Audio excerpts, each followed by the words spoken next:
YouTube's getting something. Are we on? We might be on. Dear. Oh dear. Sorry, not a great start to the stream this. Okay.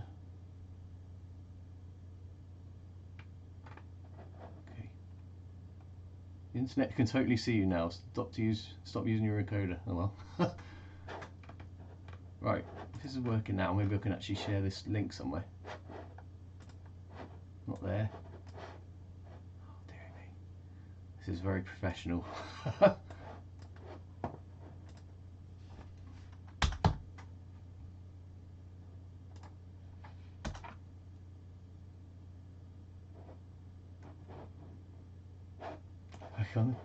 Trying, hang on, right. We're going. Sorry about this. There we go. Right. Sorry, this is my first go at streaming, so hopefully the volume's okay and stuff. Let's get on with it. Right, okay.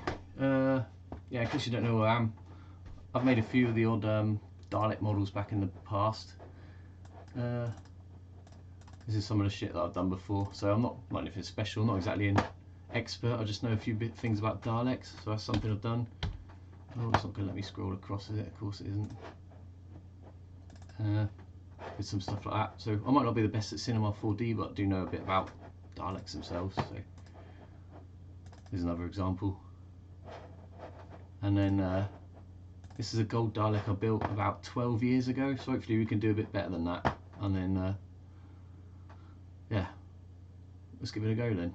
The key thing about this is I'm using Cinema 4D Prime Edition, so one of the things that didn't occur to me until today was that it's going to be a real ball ache to do all the hemispheres, because the version I'm used to using is a full studio edition, which had something called a cloner tool, which makes making these hemispheres a lot easier. So that's going to be a bit of a pain in the arse, but let's just get on with it. Right, okay, so I've got a live repository that I'm going to be working from, which is this folder here. So this is mapping to my GitHub account, so you should be able to see all the stuff. As I push stuff to GitHub, you should be able to see it in there. But I'm going to start from nothing. The only thing I've got in that texture is that I've made a bit of a, just to try and save some time, I've just knocked up a temporary mesh which we can use for the shoulders and the neck. Cool, okay, hopefully we're good to go. So what we're going to start with is I've got an empty version of Cinema 4D, and we're going to use the Project Dalek plans as a starting point.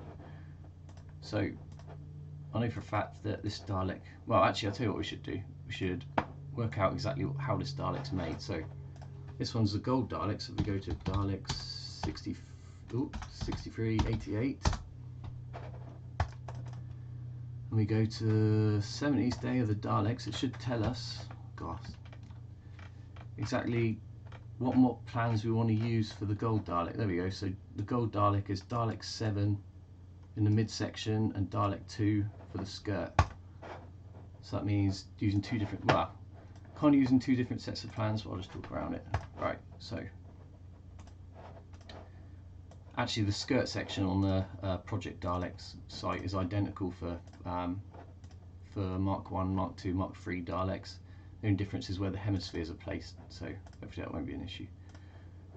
Okay, so let's start off. Once Adobe Reader wants to open, there we go. Oh, come on. Okay, so this is Project Dalek's Mark 3 plans that we're going to use as a basis for it. That's actually, my name's on there as well. So because this is a 70s Dalek, we're going to make a couple of little changes to this. It's basically the same as this Dalek, but difference is it's not got the wonky hemispheres because it's got a Mark 1 skirt. It's got a Mark 3 shoulder section. The neck rings, the actual struts on the neck are a bit thinner than the 60s Daleks, and it's obviously got a different eye stalk and it's different colour, so hopefully that'll be alright. So I think if we start, probably the easiest place to start is with the skirt section. So I'm basically just going to copy these plans and that'll be our starting point. So I'll kind of stuff these off to the side, but yeah. So we're in Cinema 4D, let's save a placeholder for this actually. So we want to go to, we're in live Dalek modeling, gold 3D model, there we go. So we'll just call this, I don't know, gold Dalek. Something like that, save. And then what I'll do is I'll push this, I'll commit this to the repository, and then I can just keep pushing the commits. So I'm using tortoise git, or I could actually, I'll just use bash, it's easier. So do git status, should have one new item in there, which is gold Dalek. Copy that. I'm going to add that to repository, git add, shift insert. Oh, no, that's not going to work like that, is it? Actually, I'll just use flipping tortoise git, bollocks of it. Tortoise git add, there we go. Commit. I'm just saying place form model. Okay. So click commit, and I'll push that. That should show up on my remote server. And what I'll do is I'll just push a new commit every time I finish a part. So when I finish this, like the skirt section or something like that, and if anyone wants to see it, they can see it. Okay, right, back to our Project Dalek plans then. So we're going to start with, we're going to be in the top-down view, and we're going to do one half of this skirt and copy it to the other side. So I'll start with the bottom of the skirt probably. Yeah, I've had to make this screen quite small, and I don't think I'm going to fit that on there really, am I? Is that going to be a pain in the arse to view? Maybe we could just about get that on there. Something like that.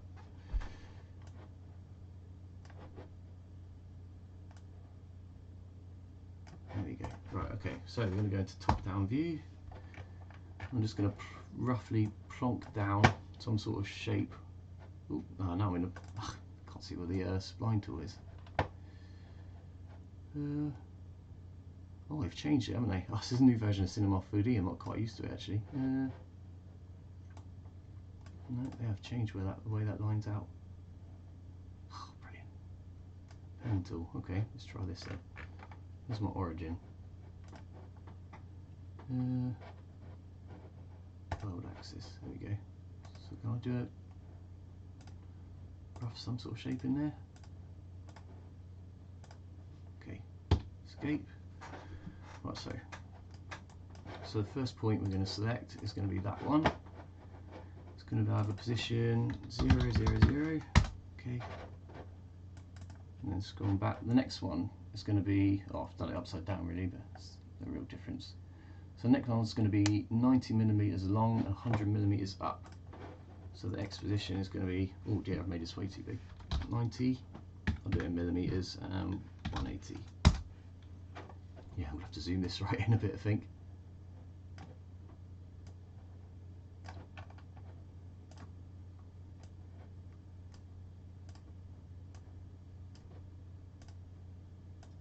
Oh dear, try and do stuff live.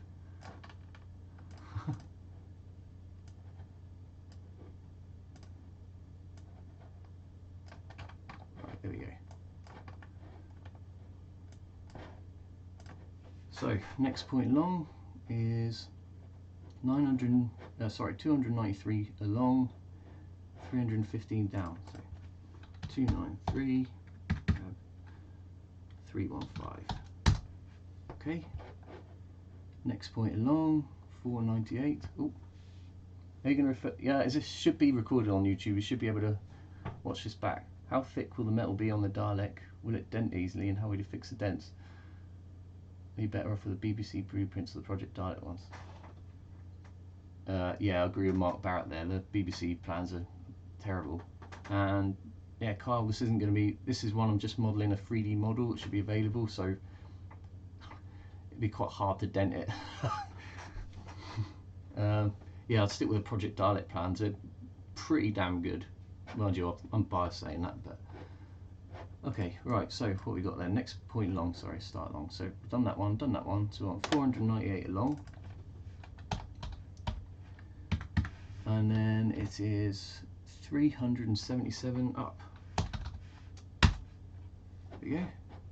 next point along is going to be this one here. So that's 923, and it is, let's scroll that across, 385. So let's start that again. That's going to be 923 tab 385. Okay. Penultimate one is 1025 along, 1025, and then 385 from the up. Oh no, what have I done? I misread that. It's 220. Let's try it again. And then the last one is, again, this is a flat panel, so it's 1025 in the x-axis and should be centered on 0. 1025 tab 0. Okay, well, that's the bottom pattern, so we can label that bottom version. Skirt bottom spline or something like that. What I'll do is I'll copy that, hide the first one, and we'll make this skirt top spline. And I'll just, because it's already the right shape, I'll just, and it's also in the right, all the points are all in the same order, I'll just move them along. So we're now doing the top section, so it's going to be relative to this point. So the first one's obviously going to be 0, 0. Next one's going to be, how much are their plans? Free. Yeah, just join the forum. You can download the plans, build your own Dalek in 3D or in real life. Right, what are we doing then? 140, sorry, yeah, that's going to be 51 long, 51, tab, 142. Okay, second point, 182, 256. So that point is 182, tab, 256. Okay, next point along, 326, 326, tab 313. Looks like, yep. People here willing to help you make the parts at price. Yeah, there are, but you have to be a bit careful about that, because obviously building Daleks are they're an officially licensed product owned by a company called This Planet Earth. So Project Dalek's more geared towards you trying to build your own Dalek, where you're not, it's less infringing of copyright rather than actually buying parts. So it could be a bit dodgy territory, but there's plenty of people on there who can help you out. Right, what we got then? Next one along, 606, 606, tab 317. Penultimate one, 702, tab, and then we got this point here, 172 up, and then the final one should be the same distance along, but zeroed on the z-axis, so that would be 702. Okay, right, I'll save that. So we've got our two splines to be able to do the bottom and the top of the skirt. Now what we need to do is move the top one relative to the right position relative to the bottom skirt, bottom spline, and then link them together, and that should give us the shell. Wasn't there a guy who made a Dalek from steel or something? I think a few people have made them from steel over the years. As a few of them have been made out of aluminium as well, some parts of them. In fact, I'm in the middle of making one as well, so which I'm trying to anyway. Right, okay, so we want to know how far the top section differs from the bottom. So on this plane we can see that it is, the front point of that is 235 millimeters further back than the front point of the lower section. So we can take the whole object, so go into object mode for the top section, and we can move it forward in the x-axis 235, like that. Okay, so that offsets them, but they're still both on the same plane in the y-axis. In addition to that, the top section is 683 millimeters high, with respect to the bottom plane, so we can do that in object mode, excuse me. So 683 in the y-axis, 683, enter, and if we view in the perspective view, you should be able to zoom out, and there we go, we've got the two splines for that half of the skirt section. So what we want to try and do now is link the two of those together, and then we'll kind of get the start of our shell for the skirt. Right, so what do we want? We want, I'm trying to remember where everything is, I haven't done this for a while. Loft tool, there we go. So we drop both of those parts under the loft tool, and it has a go at trying to model the skirt, but it doesn't quite get it right. And that's because the loft tool tries subdividing the skirt as much as it can, but really we only want one subdivision for each of the panels. So what we need to do is knock that number right back until it kind of looks a bit like we expect. Actually, what we can do is we can change, we've got something called a Phong angle, which is how Cinema 4D tries shading what are supposed to be curved surfaces but are actually squares and stuff, so, or triangles. So we can turn this Phong angle right down to 0, and that will make it all stand out a bit clearer. So that doesn't look quite right yet, does it? Let's see, 21. Actually, if we view, we displayed isopalms, we see something. And we'll do quick shading lines. There we go, so the lines don't quite line up with the panels. So actually, if we get that right, I think that's going to be 7, is it? Yeah, there we go. So we want to make our actual mesh subdivision match the isopalm subdivision. There we go, 7. And then we also got a V subdivision, so that'll be number of subdivisions along that axis, but I'm going to knock that right down to 0, and then we're also going to get rid of subdivision per segment. Okay. Will this model have posable parts? Yes, that's the plan. You should be able to, I'm going to put some controls in it, and you should be able to use it to make, you can animate the controls and it will animate the Dalek. Yeah, it should be pointed out this is a 3D model rather than like a, although I suppose you could print it, it's not going to be like a toy or anything, just in case that's not obvious. Okay, so we've got our, I don't know, call that skirt loft or something like that. So that's the first half of our skirt panels modelled.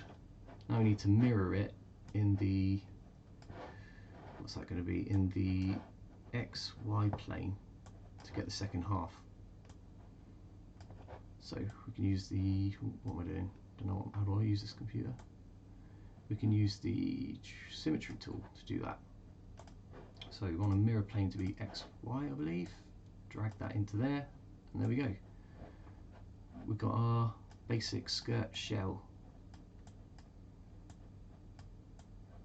That's probably a good place to save it. And what I might do is just actually, it's probably not even worth committing that. That was about 10 minutes worth of, or 5 minutes worth of work, isn't it? Oh, what's that? Aluminium. That's crazy. Doing that sort of metal work must have took some time. Yeah. Yeah, I'm not the only person doing it at the moment, but yeah, trying to build one out of aluminium is actually going to take, probably going to take about a year, I think, worth of work. I'm trying to finish building the skirt section at the moment, and I tried welding it, and I've no experience in welding, and it's all gone completely tits up a bit. So trying to kind of screw it together at the moment, so it's taking a lot longer than I was hoping it would, which is kind of why I'm doing this, to try and make sure I've still got some content. Right, okay, so we've got our skirt section. So what we need to do is we need to add the hemispheres, but we also need to do the base section as well, because the base is kind of, the shape of the base is derived from the skirt. So because the skirt's still quite simple in its geometry, I might start the base first and then add the skirt hemispheres on later. So what I might do is I might lock that, hide that one, call that skirt, and then I'll use this one to generate the base geometry. So we'll unlock that. Let's see. Now I'll just press the C key to make that editable. Hopefully let's make that as one object, which it should have done. Delete that, So to make the base section, we need to expand the bottom edge of the skirt by a certain distance. So why this planet Earth's props that expensive and not as well made as the original props? They're expensive because it takes an awful lot of effort to build Daleks, and it's not only have they, there's a lot of cost involved in, because I've built a few before, there's a lot of cost involved in building them. It takes an awful amount of hours worth of work, and not only have this planet Earth kind of got to do all that, but they also need to make enough of a profit on top that they can still pay all their bills and keep their people employed. So I can understand why it costs so much money, because I mean, the Dalek that I built last time, I must have easily spent about £2,000 just on buying the tools and the parts for it. So obviously they only have to buy the tools kind of once over, and once they've got the moulds it gets a bit cheaper. But yeah, the kind of cost of actually building a Dalek's huge, and it takes so much effort. And I think their qualities used to be not that great, but for the last few Daleks that I've seen from this planet Earth have actually been pretty good. So yeah, I think maybe before they were trying to cut a few corners, but now they've got a lot better. I've seen the ones that I've seen recently have been pretty accurate actually. Okay, right, so what we're doing then, base section. So the base section is 32mm wider than the bottom's ring or whatever of the skirt, and it also is 64mm high. Right, so this is where we need to kind of refer to some of our pictures. So this is a plans for the 60s Daleks, but obviously we're going to build a 70s Dalek rather than a 60s one, so that's a bit different. So now we need to refer to our reference pictures. So I've got some pictures of the original gold Dalek itself. All of these pictures I've just copied off of Project Dalek's site. So if I look at this picture, for example, so you can see that the base is quite a bit bigger than it is on a normal 60s Dalek. If we were to compare that with the picture in the plans, which is somewhere there. So that's quite small. That's about half the width. That's effectively 2 inches, isn't it? Or just a bit over 2 inches, 2.5 inches. So it's a little bit over half the size of that. Where it looks like this base section is quite a bit bigger than the hemispheres. It's probably about 4.5 inches top to bottom. Yeah, you can build a Dalek for 500, 600 quid. It depends on what you want to do. Mine costs a lot of money because I had to buy all the tools, which I didn't have any of. That cost a lot of money. And also I wanted to build it out of fiberglass, so I had to buy all the parts to be able to make fiberglass molds first. If you're just building one out of wood, I mean, you could build a skirt section for about 50 quid, maybe not even that much. So there are ways of making it cheaper. It depends. If you want to make them, if you want to make multiple parts, then you're going to look at having to go through fiberglass, and fiberglass works out cheaper, but the upfront costs are higher. So once you've made the molds, it's cheaper to make the next parts, but making the molds is quite expensive. I think that's fair enough. Right, okay, so yeah, so going back to where we are, so this section's to about 2.5 inches, but we're looking at about 4.5 inches there. So it looks like, I don't know if you can really make it out. Actually, what I think they've pretty much done is they've got the existing skirt. Actually, we've got a better picture of that. So I think they've just added bits around the existing 1960s style skirt section to kind of bulk it up a bit. In fact, there we go. So we've got a picture taken outside the studio when it's all kind of falling apart. So I don't know if you can make out there, but I think the original base section is kind of sitting underneath here, and then what they've done is they've bent some of this aluminium angle bracket around the outside of it, and then they've kind of sellotaped this black bin bag around the outside of that. So I think if we build it up in the same sort of manner, we start by building the original 60s fender, and then maybe expand it out to kind of simulate this aluminium look, and then we'll just tape some sort of crap around the outside to make it look rubbish. Did I keep my other Daleks? No, I didn't, unfortunately.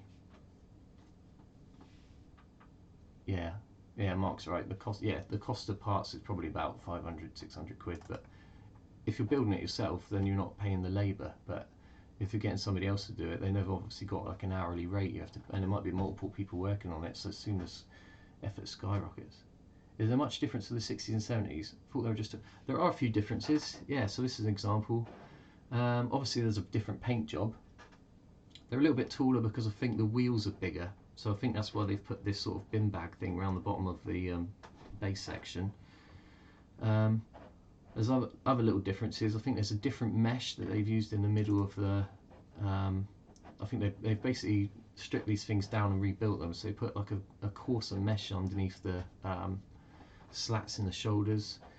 There's a slightly different set of neck struts as well. These are a bit thinner for 70s Daleks. So obviously got this car indicator light rather than like the egg cup things.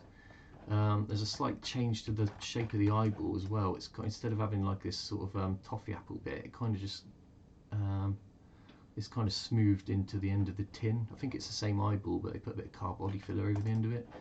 And then if we look at a different picture, obviously, yeah, there's a better picture.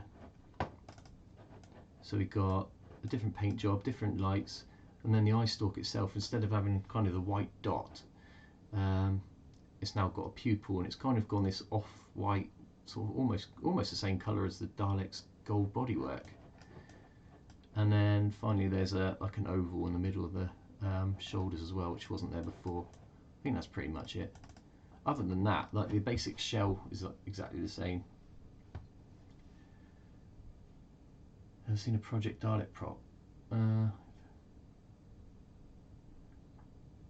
So Project Dalek isn't the people who actually make them. Project Dalek's just a community of people making their own Daleks. It's, yeah, This Planet Earth is the company who makes them. Can have a quick look. Oh, actually I would go on their website, but they play a load of annoying sound effects, which are kind of probably bugger the stream up a bit. Yeah, we'll talk about it in a bit though. Yeah, so what are we going at? Yeah, so that's kind of the difference between 60s and 70s Dalek. Different paint job, basic shell's the same, different mesh, slight changes to the neck section. The dome's dropped down a little bit as well, so it used to be kind of higher up. I don't know if you can actually see my mouse on this stream. Yeah, you can. So yeah, the dome used to be a bit higher up, and it's now dropped down. So it's, instead of being like a 3-inch gap, that's probably about 1.5 inches, 2 inches. Different dome lights, different eye stalk. That's about it really. Other than that, they're pretty much the same as the 1960s, the late 1960s Daleks. I've obviously got a late 60s style gun and a bigger base. Okay, right, so where are we going?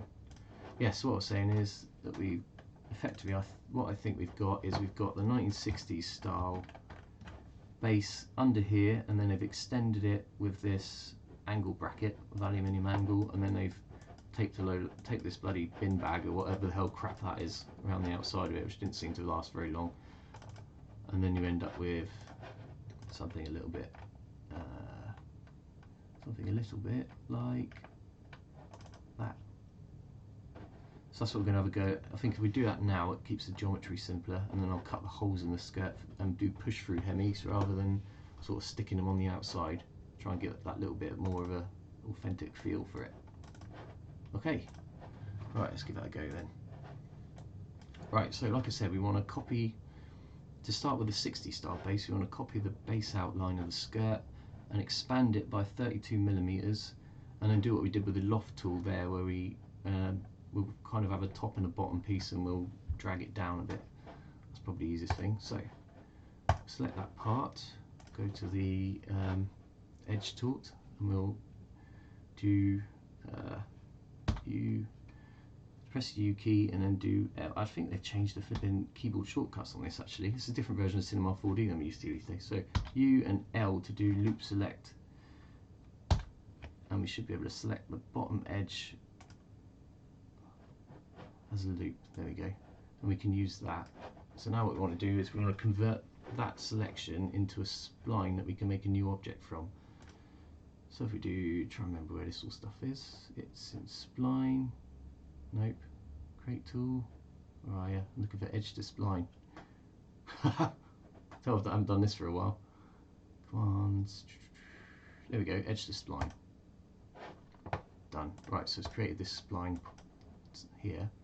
So if we hide the actual skirt geometry, we've now got this spline, which is a copy of the bottom edge.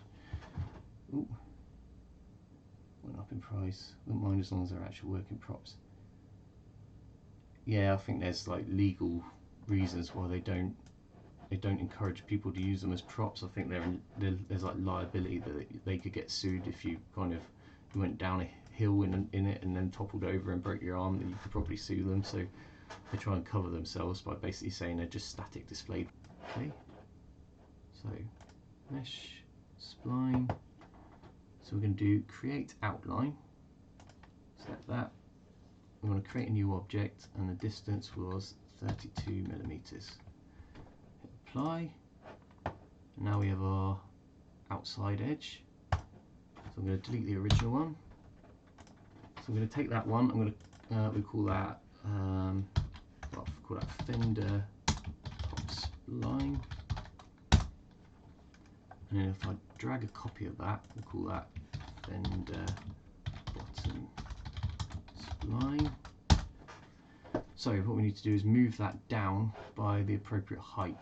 So because we're doing a 60s fender at the moment, it's going to go down from where it is at the moment by 64 millimeters.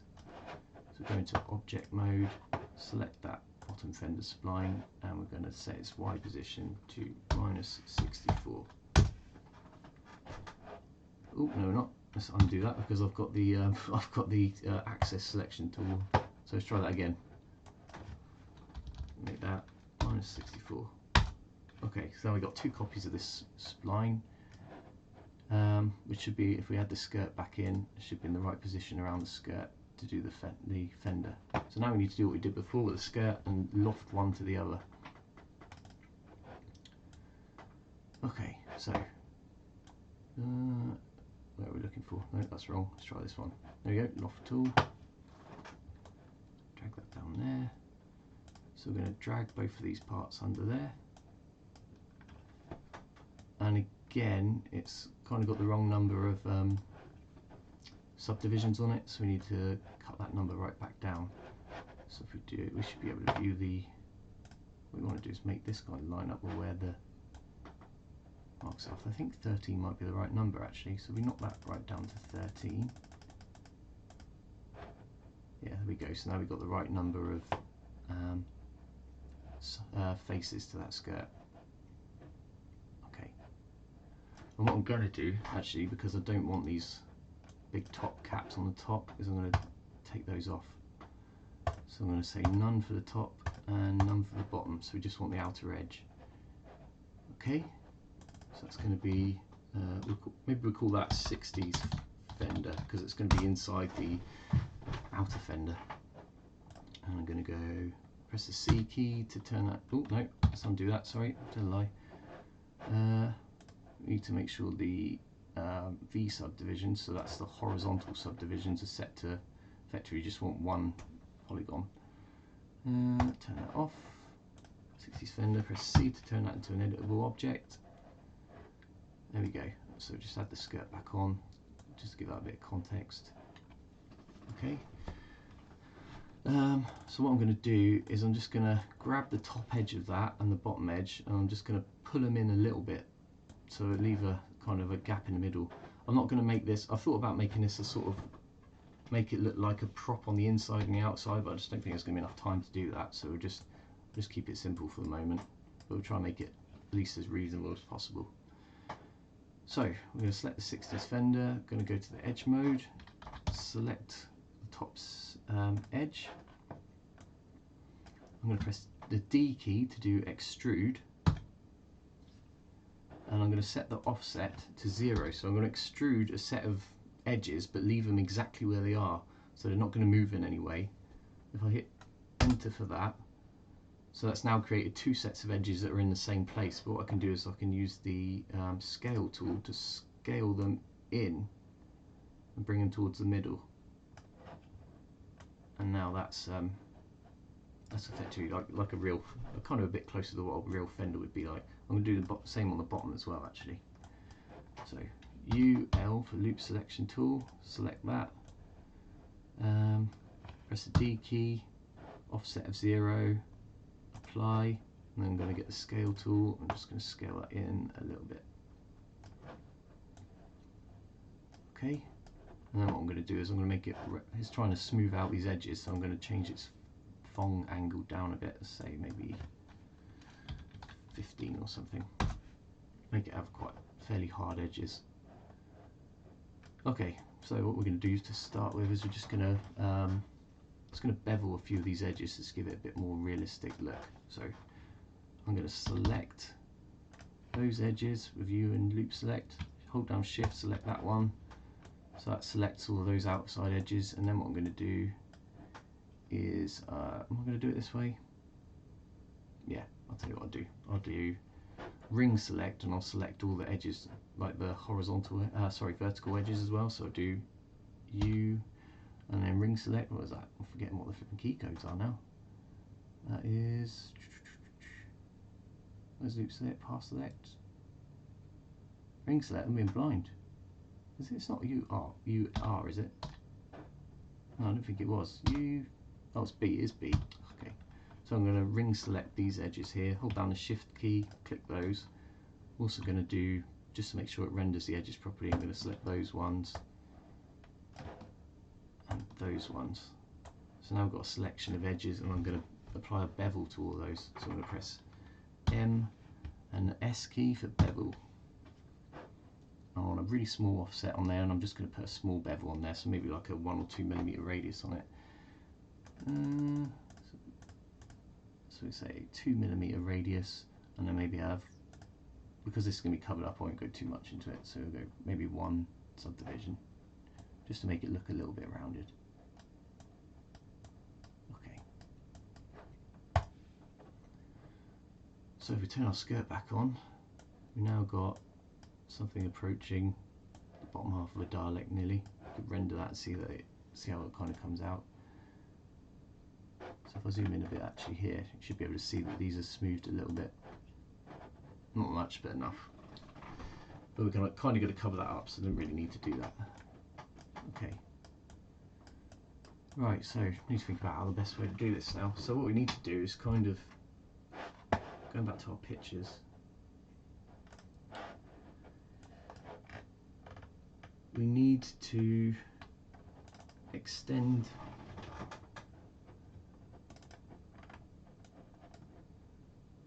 the outer circumference of this a little bit, and then yeah, and we've got to kind of simulate this aluminium look around the top.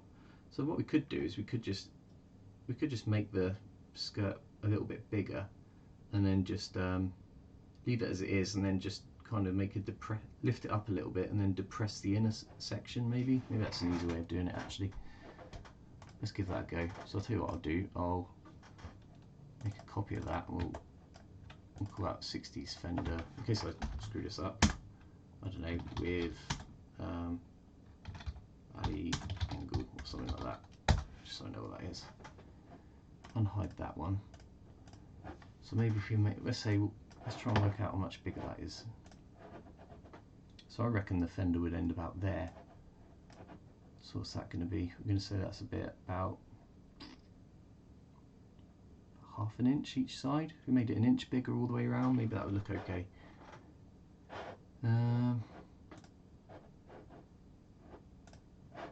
Maybe that'll be alright. So we have to try, and this might be a bit finicky doing this actually. So okay, let's try that out, because I haven't tried doing this, so I'm kind of learning this as I go along anyway. And I'm guessing that's what we got there. Oh geez, yeah, it's so expensive for this Planet Earth Dalek now. They used to be 2K, yeah, that's right. I guess the cost of making them, they probably weren't making any money on them. The BBC plans are crap. Where did this Planet Earth get theirs from?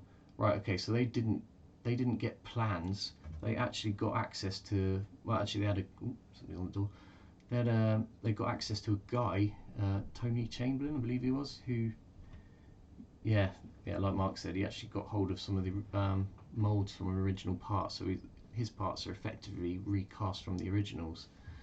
That's why the actual shell of the Dalek's pretty accurate. It's whether or not the detailing's good is dependent on how old it is. Some of them are better than others, but yeah, the actual shell of all their Daleks should be pretty accurate. Right, okay, so what we're going to try and do, let's try and make this, what we're going to do, we'll give this a go, trying to make this an inch we try and make this an inch wider and an inch longer, and then just see how that looks.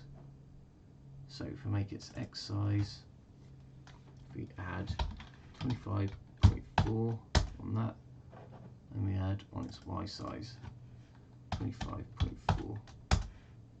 Oh, that was a mistake. Let's try plus 25.4.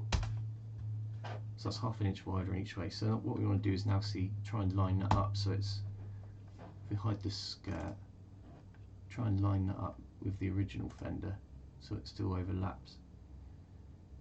So turn the original one back on. We want to make it roughly in the same place. That looks pretty good actually. It lines up pretty well.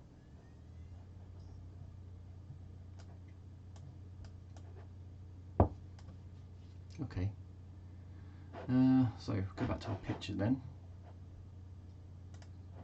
So that's probably about, if that's aluminium angle, that's probably about 2 or 3 millimeters thick, isn't it, I think. So if we maybe make that 3 millimeters higher up than the bottom of the skirt, and then we'll kind of make this bit 3 millimeters lower. What we could do is we could just, we could actually make them two separate objects and have one side over the top of the other. Maybe we could do that. So go back to that view. So if we get the skirt back on, we could probably eyeball this really, couldn't we? What we want to do is draw a kind of cut a line the right distance around. In fact, what would have been better, it would have been better not to actually bevel this just yet, because this is going to screw it all up a bit. Never mind. Give it a go anyway. So let's try and get this picture back. So it actually looks about, that distance there to there looks about halfway between that section and that section. So what we're basically saying is we want to split that into a third, and we should get the section that was going to be depressed effectively. So what we want to do is use the knife tool in loop mode and get it to cut an edge roughly about, I guess, about there. So they've actually changed this in this version of Cinema 4D, so I could bugger this up, but here we go. So K for the knife tool, I want L for loop/path cut. This is completely different to how I'm used to doing this. Right, so I want roughly a third of the way in. So if I select there, now I've got our cut. Okay. So what we could do, we could hide the skirt. Actually, we could get rid of the original 60s fender. I don't think we need that. So if I select that loop of geometry around there, we could just bring it down 3 millimeters by using the extrude tool. YouTube saying they got there off the BBC sites.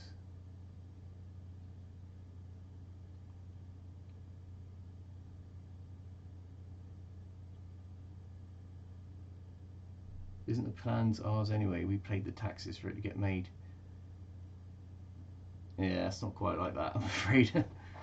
They own, BBC own all the intellectual properties. We pay a license fee to be allowed to see stuff that they produce, and also we pay a license fee because they support some of the infrastructure and technology used to allow us to broadcast stuff on TV.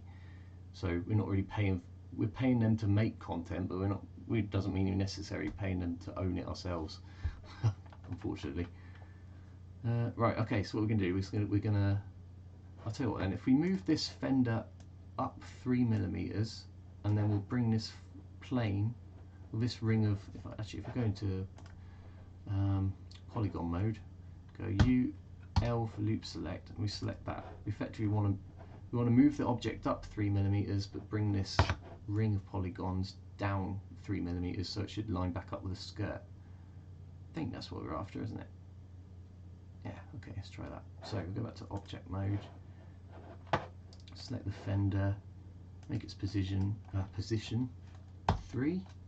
So let's brought that back up. So now it should intersect with the bottom of the skirt, which it does. Oh, that's a good point. Is that going to loft in the right position? maybe not quite right. Ooh, what's happening there? Oh look, it's buggered itself up, hasn't it? Okay, looks like we're going to have to do some geometry fixing, I think, maybe. Oh, great. Okay, not really sure what's happened there, but we'll fix it up. Just might take a while. Okay, so turn the skirt off. So we want to select this set of polygons. I'm going to press the D key to do an extrude. I'm going to set the let's try this. I don't know if it's going to work, but I'll set the offset to 0 and then just try dragging those down by 3mm. So if I set the Y position of those to -3, is that going to work? Yes, it is. Yeah, it's kind of okay. And then we're going to get rid of this inner edge. So U loop select, try and get that little edge there. Delete it. There we go. So if I put the skirt back on, we've got something that kind of works. Doesn't quite go to the, not quite go into the actual skirt edge, but I could bugger it on time limit. Okay, so we've got our, if we were to hide this, if we put the 60 skirt back on, if we were to hide the 70 skirt, you can see it kind of sits around the outside of the 60s one, which is what we want. So that's sort of the top edge. What we want to do is, well, actually let's try and fix up this geometry because it's all gone tits up a bit, hasn't it? So turn that back on. Let's try and find out what's happened here. So hide the skirt. And if I go underneath, let's see what's happening. Okay, it's done something weird with the point position. So let's go to point mode. Select that. If we just select these points, we'll just patch this bit up, I think. I guess all of them have probably done that as well, which is a bit annoying. So zoom back in on that. Yep. Oh dear. This is why people plan these things rather than live streaming them, because it's so easy to bugger something up without thinking. And then you spend ages trying to correct your mistakes.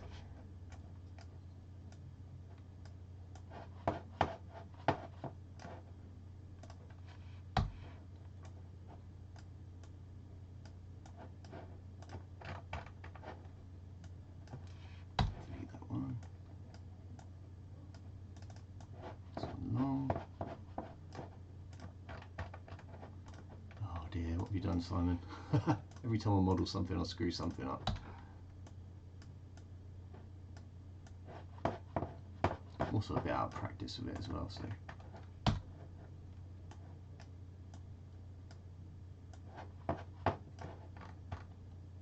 This kind of isn't supposed to be that much of a tutorial, it's more like watching somebody struggle through life.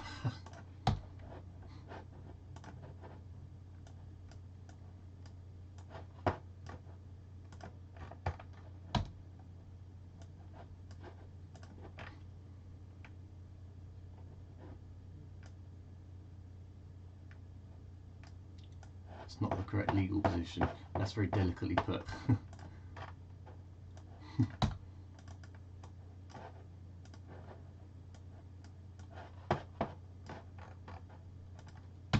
Oh dear.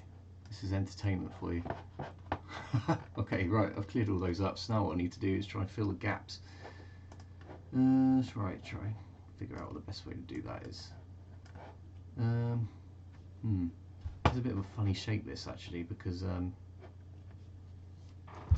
effectively it's got like a dual. If it was just a polygon, a four-sided polygon, it'd be easy to fill in. But the position in the middle point, we kind of have to fettle it, I think, which is a bit crap, but kind of adds to the handmade nature of these things, doesn't it? So what we're going to do, let's try maybe bridging from there to there, and then from there to there. Then we'll cut a line down the middle of it and try and tie that to these two edges. It's going to be a bit of a mess. I think that's probably the way to go. So if we go to edge mode, press B for the bridge tool, and we're going to drag that one to that one, and then I'm going to drag this one to this one. And what you might notice now is that they haven't connected to the bits in the middle. So now we're going to have to use the knife tool to cut a line across those and then weld the points from there to there together, and then try and hand adjust this one. It's going to take for ages. So if we go knife tool, I want to do, what do we want to do? Loop cut, I guess. If I press, hold the shift key down, we should be able to, they've changed the way this is done, that's good. How the hell does this work now then? Oh my god, they've completely changed this tool. Hang on, right, shift. Oh, actually I've got some points there, so this is going to be, right, there we go. So if we click, it's added is that live? There we go. Okay, they've completely changed this. This is a different version of Cinema 4Ds I'm used to, and they've completely changed how this tool works. Never mind. Okay, right, so what, 50% roughly, I'd probably do. So maybe if I hit, enter, is that going to do the cut, or is it click off? Yeah, there we go. Right. Now what we want to do is kind of shove this back in into a similar sort of place to where it should be. Oh, this is a nightmare doing it like this, but never mind. Plus this axis isn't going to be very helpful, is it? Actually, I'll tell you what we do. We'll select them, weld those points. It's probably the easiest thing. So I'm going to select those 2 points, press the M key, and then hit Q for weld. So I want to weld that point to there. I'm going to press the space key to reselect what I've already selected. Space again to the weld key. Click that one. Now we've got this kind of weird little depression in here, so we just need to pull this point out. Bloody axis. I wonder if I can change the axis for you. So, modelling axis, axis selected. What have we got? Orientation. Let's see if we've got a normal, if that'll work. Kind of worked. That's close to what we want. We should be able to pull that out. Drag that along there. Seems silly to put so much effort into getting right this tiny little bevel that we got on the edge of this bit, but never mind. Let's just try and quickly whiz around. That's close enough. Quickly whiz around, do the same thing. So go to edge mode, B key, there to there, there to there. So if you're following this back and you want to know how to avoid cocking it up like I did, the answer is loop. Is I should have done the beveling in 2 stages rather than once. That's kind of screwed it up. So I should have beveled all the way around the outside, and then I should have beveled these individual edges afterwards, and hopefully that would have made it less likely to go incorrect. Right, so back to point mode. Space key for the select tool. I'm going to select those 2 points. Make sure that I have 2 points selected. M, Q, weld, space, space, weld, space. Select that, and kind of pull it out so it looks roughly rounded. And just check that it kind of lines up roughly, which it pretty much does. Okay, so it's like one of. I was thinking the hemispheres bit was going to be a hard bit, and even the easy bit's taking ages.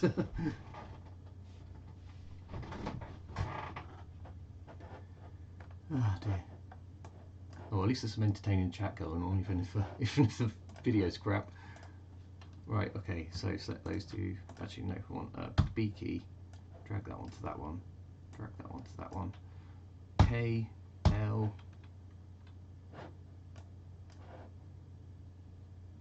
Hold the shift key down, select 50% mark, click off. Selection tool, select both of those. No, that's not what I'm doing. That's not how I'm doing it. We're doing welds, aren't we? What we're talking about. Right, point mode. Select both of those. M, Q for weld tool. Space, space, back to that, and then space to select that one and pull that out.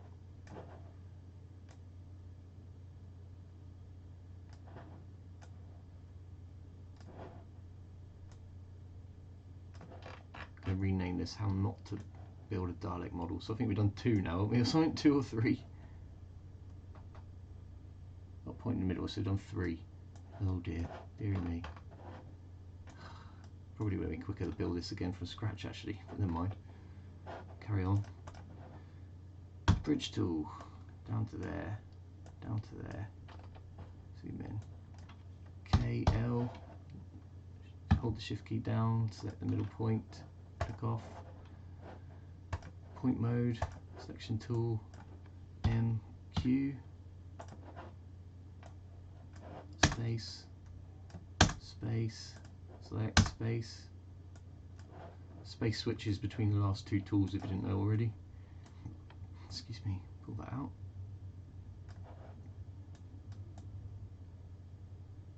That's not too bad actually. Okay, on to the next one.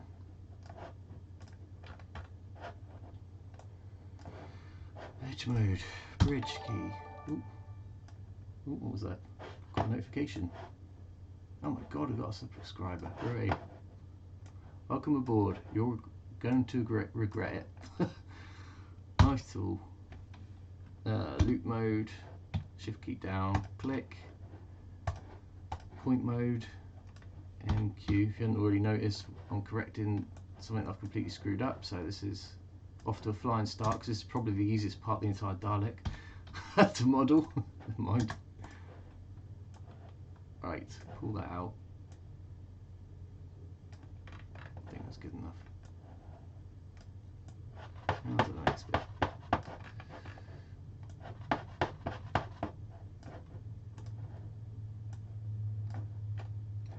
Right, also getting a bit more of a funky shape this one, so I might go the other direction. I might bridge from there to there and there to there rather than all the way around, because it's quite a sharp corner on this edge.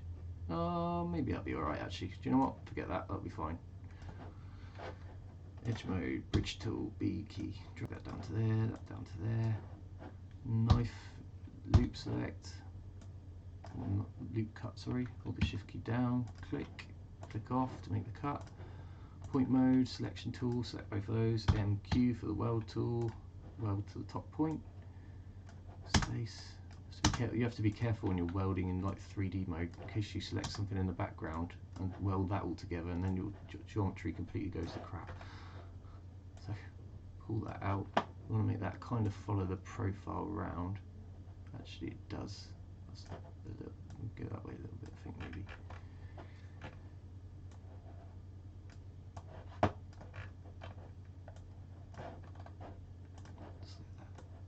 Supposed to be doing this against the clock really. This is not going well. Right, bridge key, bridge, bring that down, bring that down.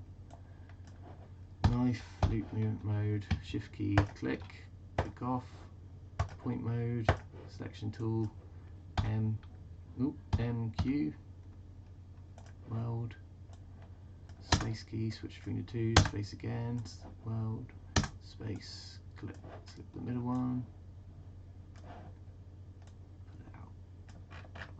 How are we doing? Started on the one before the... Oh, well, still miles to go. Oh, bloody hell.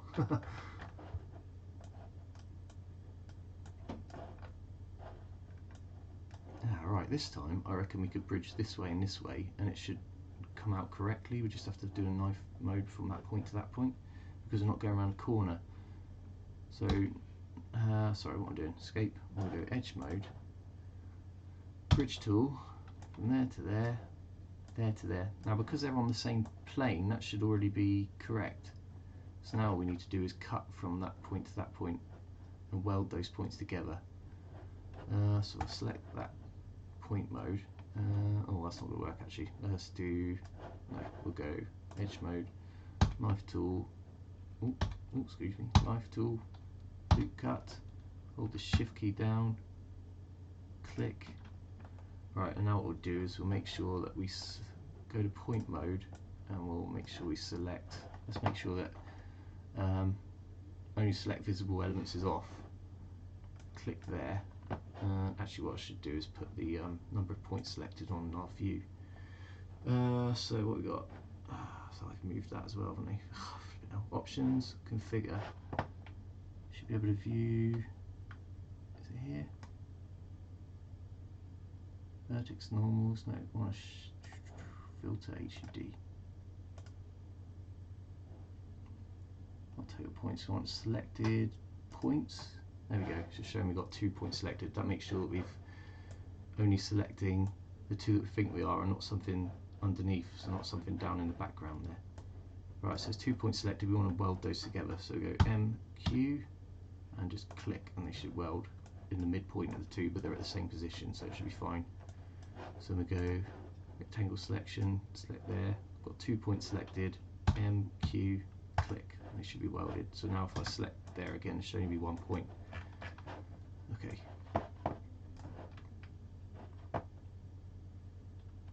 Yeah, hopefully, yeah, they should be able to watch this. This will just be, I'm recording it live because it's just easier to edit that way, as in I don't do any of it.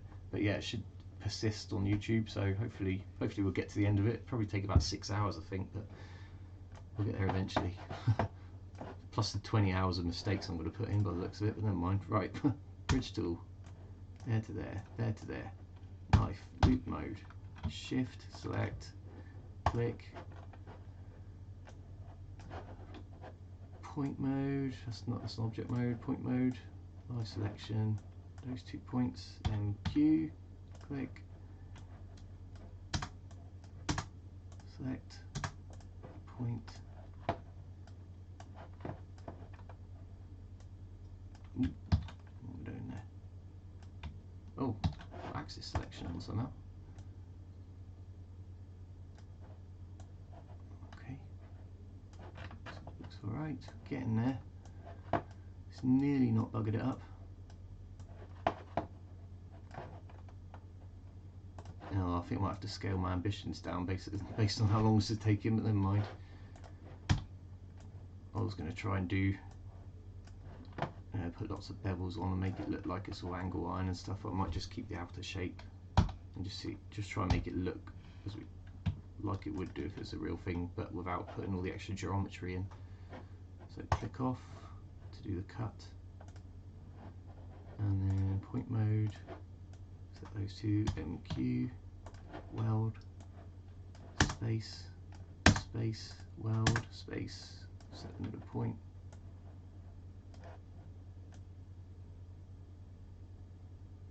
Drag it out.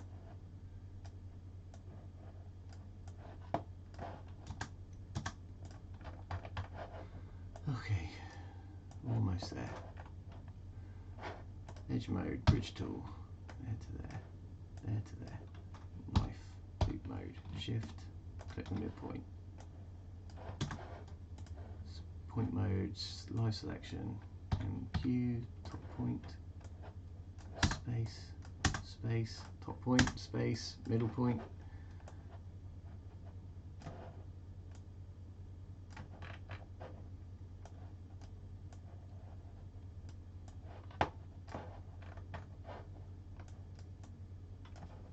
Oh, I guess the bottom edge is buggered as well, isn't it? Probably. Do you know what we're going to do? We're going to get around that by we're just going to bin the bottom edge and we'll do it again.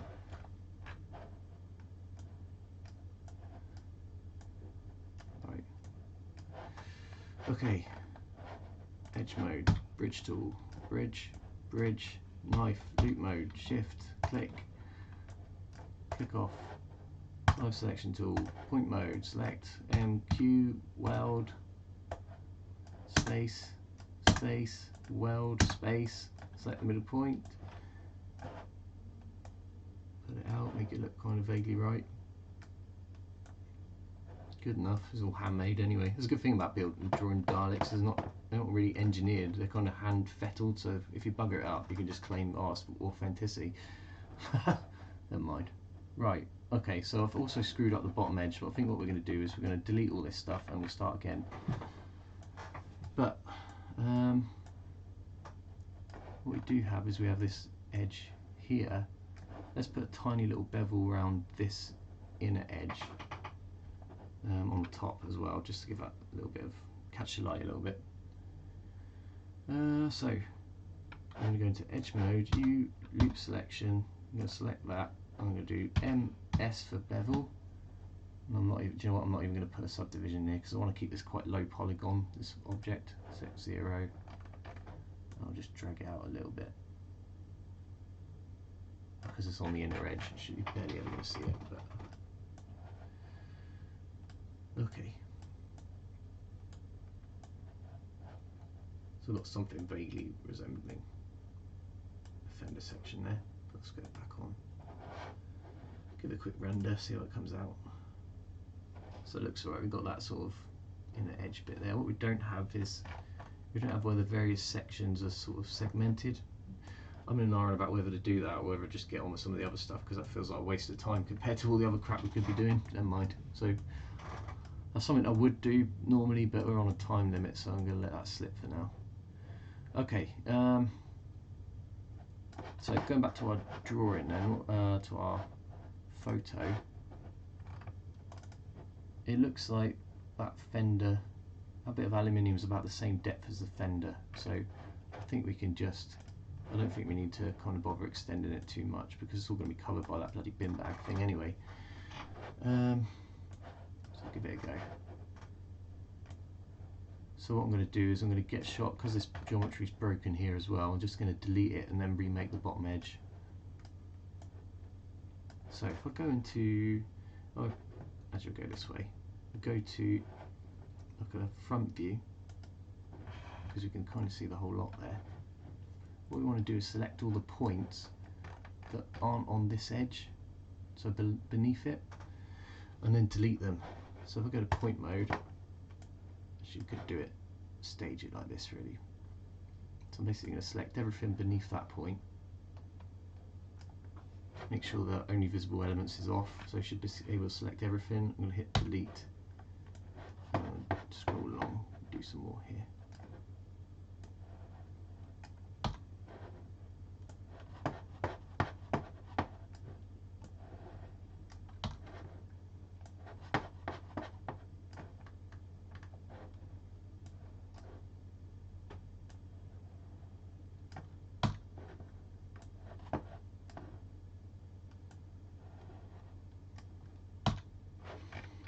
Okay, so now we've lost our bevel off that edge. So what we want to do is, ooh, let's undo that. Undo view. So I might drag that bottom edge back down, because I think we lost about 2mm off there. So actually it's 40, yeah, so we lost 2mm. So we'll make that back to 64. And then go back to front view, we'll redo the bevel on that, just so in case it shows up. Well, I mean, we might actually never show this, but I'm going to do it anyway. So edge mode, U, loop select the bottom edge. I'm going to do D key for extrude, and I'm going to do a 0 offset extrude. Enter. Then I'm going to use, no, so now it's selected the newly extruded edges. I'm going to use the scale tool and just bring it in a little bit. And then let's see if this goes horribly wrong or if it works. Let's try and do a bevel around that edge.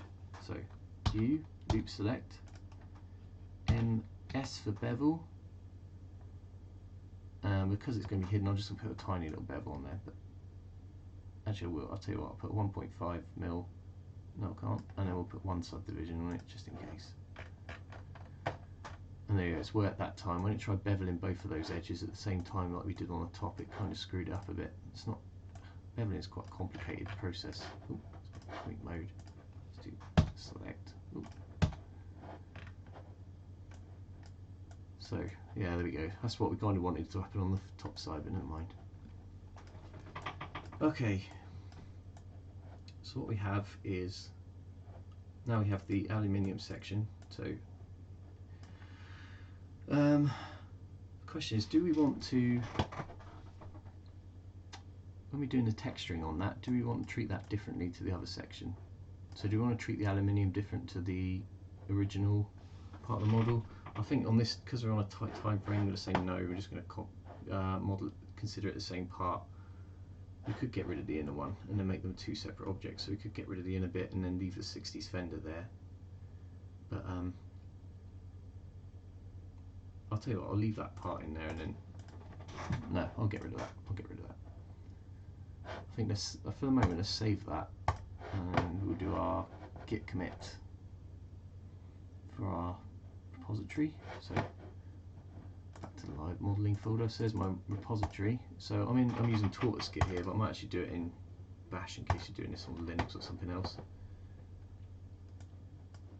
So if I do git status, shows you've got one item modified. So if I do git add dot on add all modified files, which is only one of them, I should add that to the staging area. So I can do git status again, it can show that that one is ready to be committed. So we do git commit -n to add a message, and we're going to say made a start on a 70s Fender section. And now we're going to push that to the remote server, so it can go. That'll be updated on my GitHub. So I'm going to do git push.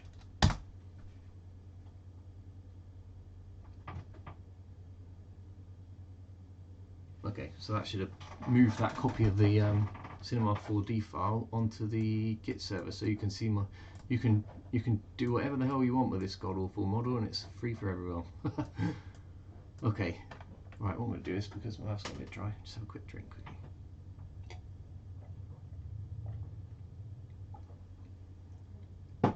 Sorry, I should have muted the microphone for that. Never mind. I'll be going an hour and I've not even got a fender yet. Never mind. Okay, so I think that's going to be, if we call that the 70s Fender inner or something like that. Oop. And then the only part of modelling that's left to do on this Fender is the bin bag thing that seems to be wrapped around it, or whatever the hell it is. So we go back to our photos. I mean, actually, I suppose it's rubber or something they've got there, but when you look at it in one of the other pictures, so I've got some reference photos here, like in this picture, or have we got a better example maybe? Yeah, so even that one, it's no good. Actually, that's an interesting photo, that one. Excuse me. So you'll notice that the 70s Fender that we've modelled so far is sprayed the same colour as the skirt section.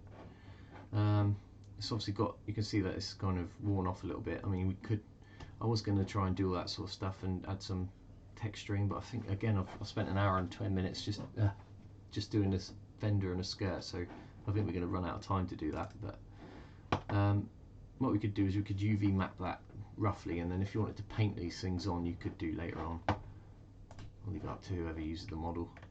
But yeah, this is of course the classic photo for the Doctor Who and the Daleks. But yeah, so we want to kind of replicate this rubber stuff that's been stuck around the outside of it. It looks a bit like a bin bag. It's very crinkly, so there's a couple of ways of doing it. We could either do that in geometry, or we could do it by adding a bump map. I think I'd actually prefer to just frig around with some actual geometry, make it look a bit more realistic. So close that. I'm going to minimise that. I'm going to, before I do anything then, on this 70s Fender, let's. Oh, that's a good point actually. I wonder if this is yeah, I'm using the new version of Cinema 4D to me, so I'm not used to some of the ways that things have changed. So hopefully this will work the way it used to work. Never mind. Right, so let's hide that. We're going to do a UV mapping on this quickly, so we can add a texture if we want to. So what I'm going to do is maybe I'll UV map this inner section as its own section, then it could have its own texture if you wanted it to. Yeah, okay, so if we go layout, UV edit. Yeah, so it's not really done a great job generating these UVs. So if we go loop select that intersection. What we want to do is we'll just keep it simple really. We'll do this window's too small to see all the controls. So what we want to do is we just want to map that across the whole. Effectively, you've got like a rectangle which represents your image file that you're going to import. We just want to map that across the whole image file, so we could edit it in Photoshop. So we do optimal cubic, maybe that'll be okay. Yeah, there we go. And then maybe we'll do stretch to fit. It might be bigger in one direction than the other, but it also means you get a bit of extra. Actually, do you know what? We're not going to do that. We're not going to do that. We'll leave it there, and then that could potentially have a different texture to the other one, to the other sections. Do we want to do that? You know what? Actually, I changed my mind. I'm going to do select all of them. Oh no, that's wrong. Let's try this. Select all, and we'll do that instead. And then we've got the inner bit, we've got the outer bits. But that's not very efficient use of a file, so we might try and shove these around a bit.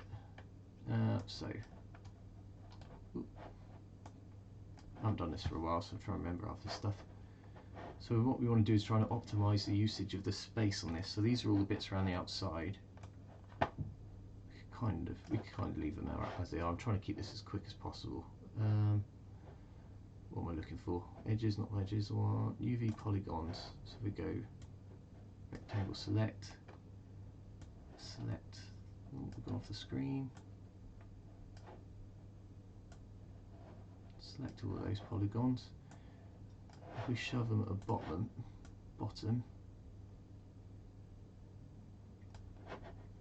and then maybe scale them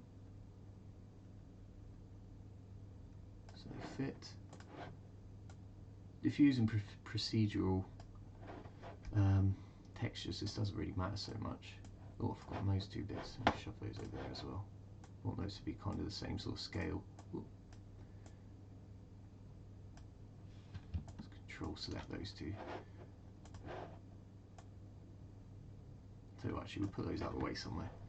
Or maybe what we can do is if we select one of these, yes, that's the upper one and that's the bottom, so we want the upper one to be bigger and the bottom to be the smallest because that's not going to be seen. So if we select those ones from the bottom, we can scale them so they fit in the middle of that bit. The bigger they are, the more resolution you get on the texture. Okay, something like that. I'm just kind of mucking around with this really. Then we want to scale this bit to fit inside that one.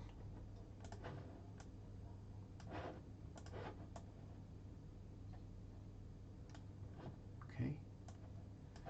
Then we'll take the whole lot and make that as big as we can. Ooh. To fit inside that window effectively.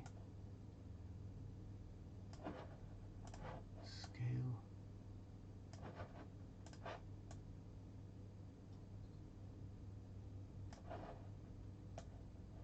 I think that's about as good as we're going to get really, but well, as we're on a time limit, over there, scale it up a little bit. It's about the same size as the other ones. Okay, right, so we've got a UV map on there. It's not connected very well, but it's just something. It means that you could potentially apply Photoshop texture to it and paint on it, which you couldn't do before. Okay, that'll do for now. Let's go back to standard, and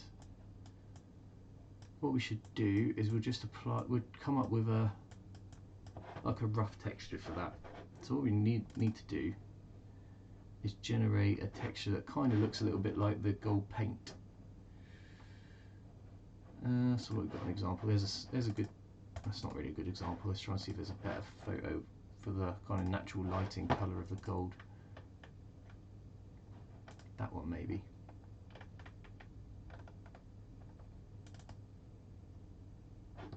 So that's the kind of colour that we're looking to achieve. You kind of need to pick like a midpoint between the dark parts and the overly lit parts, so I think something like that sort of colour should be the right colour. Let's see if we can do that. So minimize that. If we call this, use a basic gold paint, and then we'll copy it for the various parts. So colour. Can we use the colour picker? If we move that over there, can we get something approximating it with this tool? Something like that, isn't it? We want the right sort of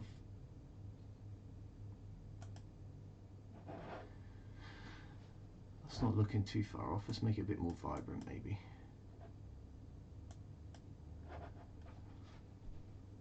Okay, maybe that's okay. We could use that as a starting point, couldn't we? So just a moment, we'll put some, it seems to have specular's kind of the colour that when light affects it, does it go more towards white, or does it go towards yellow or red or something? This actually is kind of just brightening the same gold and going towards white, so actually the specular colour is quite close to white. So we've actually got two sort of levels of, we've got like a wide fall off there, and then we also have like a reflection. So it's effectively, you've got like a metallic paint, and then we've got over the top of it, we've got a layer of varnish or something like that. So we to start with, we want to get the specular to represent this metallic paint, and then we could add like a level of reflection on top of it really. But the trouble with reflection is it does tend to slow render times down, so I'll try not to use it really. But we're gonna keep this fairly simple. So I'm gonna go with, let's try and get the right sort of specularity on that. So the width is the distance on something where the light where you can actually see the kind of specular highlight, and then the height of this profile is how bright or how close towards white that colour gets. So we kind of want to make this sort of circle, this patch of light, look a little bit like that. I wonder if we can change if we've got something that looks a bit more similar, torus maybe. Trying to remember how to move around in this thing. Oh, I've lost the mouse. It's gone. Is it that? That's not having it. Okay.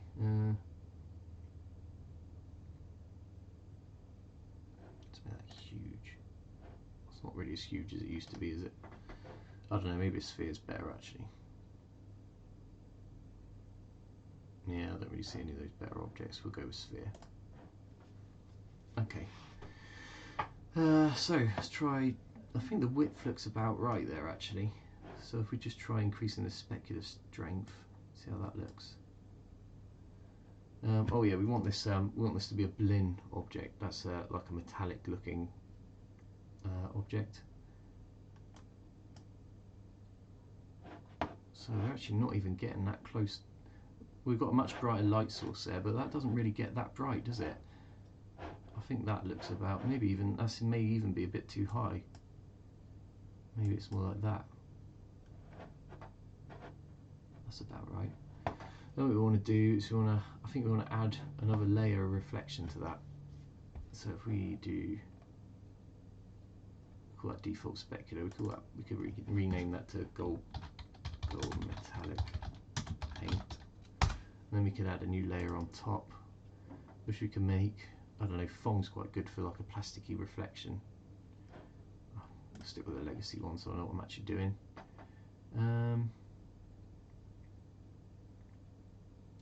Actually, what do we really want? We could make that quite a high fall off. If we're gonna not, yeah, we want it to kind of replicate these sharp objects. So if we make that really high, fall off quite narrow, and then make it width low. Don't really want any bump on it, so we'll knock that right off. Oh, actually, do we? Maybe we do want bump strength. So it's interesting how you get like a specular effect on one side, but you don't get any reflections. It's a bit weird. Actually, do we really want to call it this? Oh, I've changed the way they do this again, so I'm not quite sure I understand what I'm doing here. This is not how I'm used to doing the texturing. Layer mask, something like that. Colour fall off. Yeah, do we actually want that? We just want real reflection. We have reflection actually. We'll just do that instead. Yeah, that's more like it. So we need to make sure that we can still see our. We want to make sure that we can still see our gold paint underneath. So they're both add, but if we knock that right down, if we call that, I don't know, varnish or something.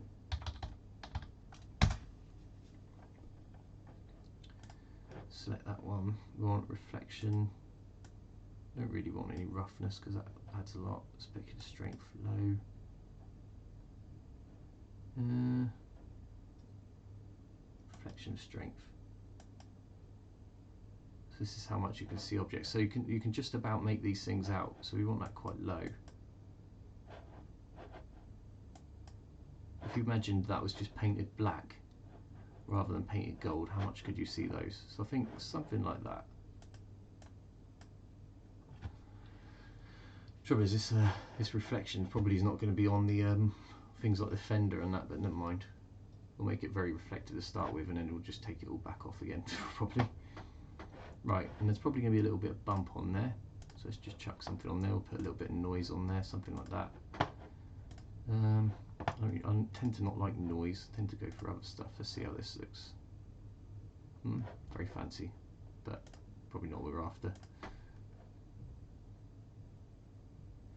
It doesn't really look like there's any bump on that at all, so it looks really smooth.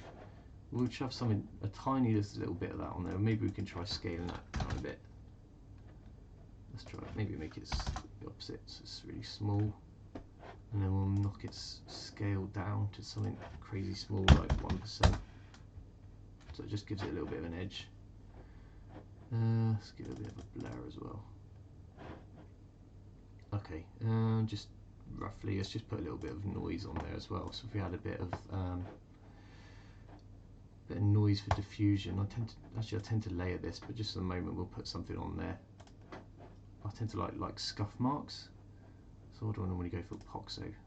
Not Poxo, the other one. Pezzo. That's the one. And then I normally invert the colours.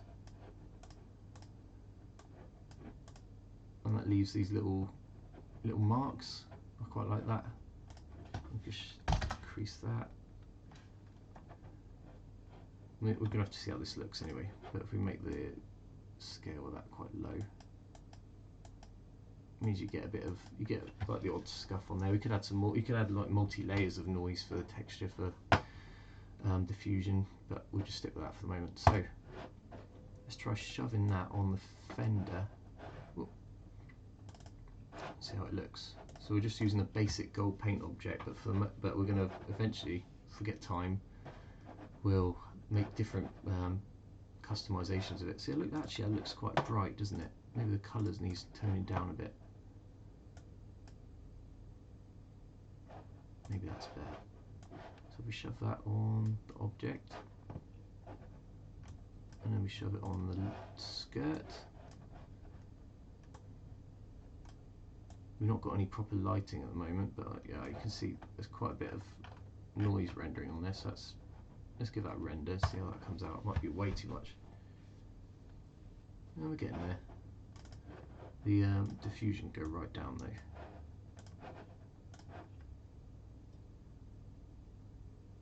Okay, kind of getting somewhere. I'm getting somewhere. Got no real lighting on it at the moment, so that's why you can't really make out how good it's going to be. So we'll just keep that as a generic gold paint for the moment. Right, got one viewer. Okay, so we're getting there. Now we need to do is add the. Go back. Let's get rid of the iStore one. So let's try and do something. Try and finish the fender off for the moment, and we try and add this bin bag thing, whatever the hell it is, the rubber around the bottom edge. This stuff.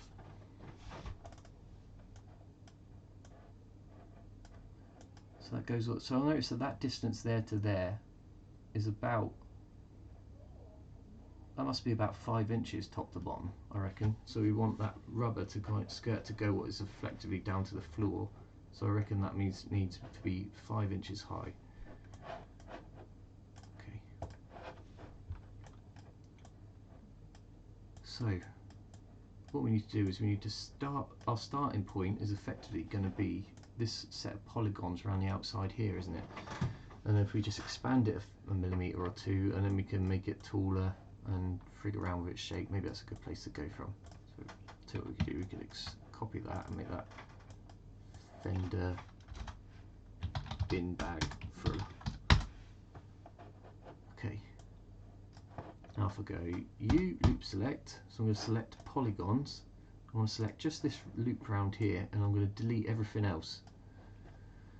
So if I do select, invert, I'm going to delete all of those. Oh no, Control Z, make sure we're in the right window, otherwise you delete the object. Delete.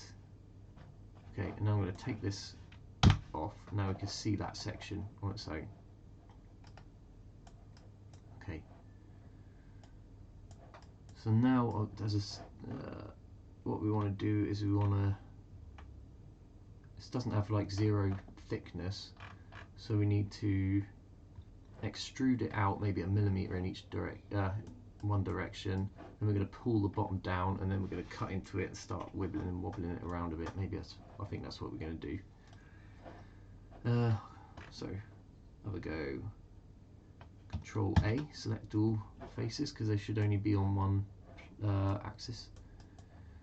And I'm going to press the D key to do an extrude, and I'm going to do an offset of 1 millimeter. Enter, and that's made it 1 millimeter thicker all the way around. Okay. And then what I'm going to do is I'm going to go into front view. I'm going to select all the points on the bottom edge, and I'm going to move them 2.5 mm. So that's got a Y size of -62.5. I'm going to move them 5 inches underneath that top edge. So I'm going to make that -5 times 25.4. There we go. So back to F1. Now we've roughed in our thicker fender.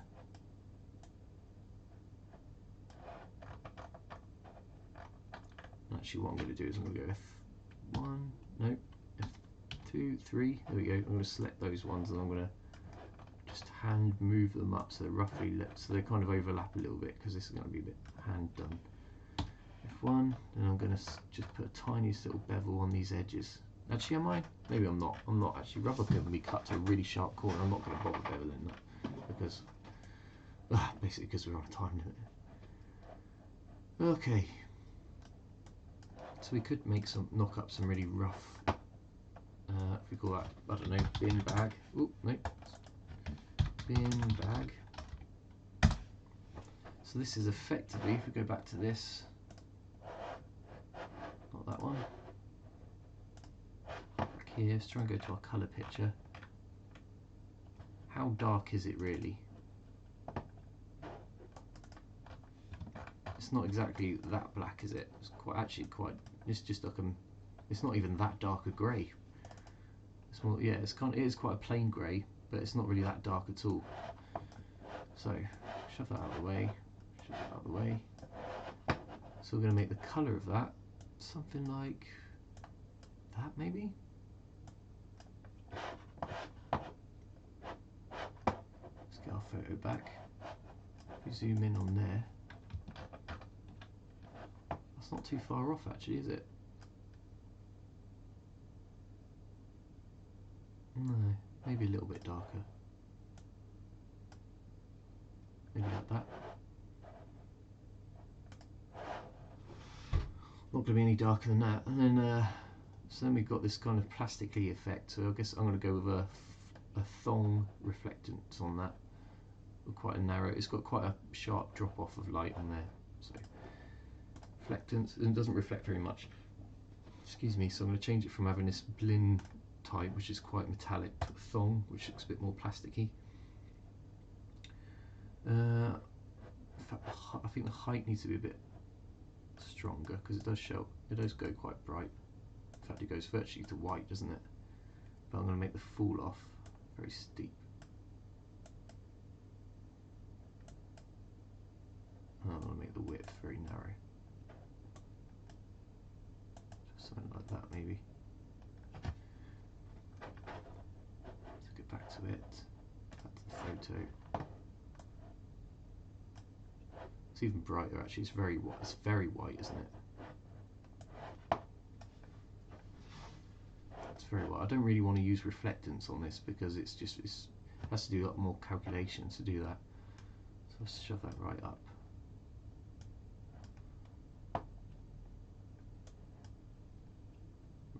180 maybe something like that.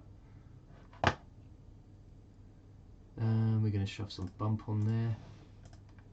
We're going to make that very noisy. Let's pick a noise. That's kind of what we were after. Gaseous. Don't know. Thoughts? Oh, yeah, definitely like that one. Maybe something like that. Oh, I'm sure we used to be able to rotate this thing. I can't remember how to do it anymore. Oh, never mind. I can't even remember. Okay, so we'll do that. We'll put some diffusion on there, not that it will really show up, but we'll just have some darker bits and some lighter bits. Noise.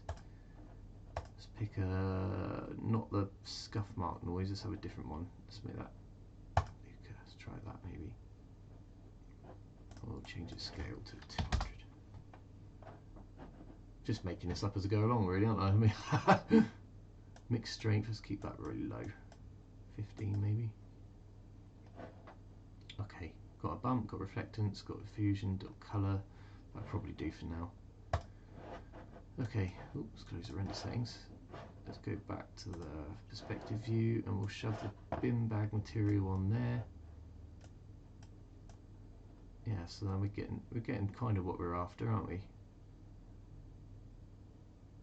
That's the right sort of effect. I mean, it is pretty awful. So I could render that.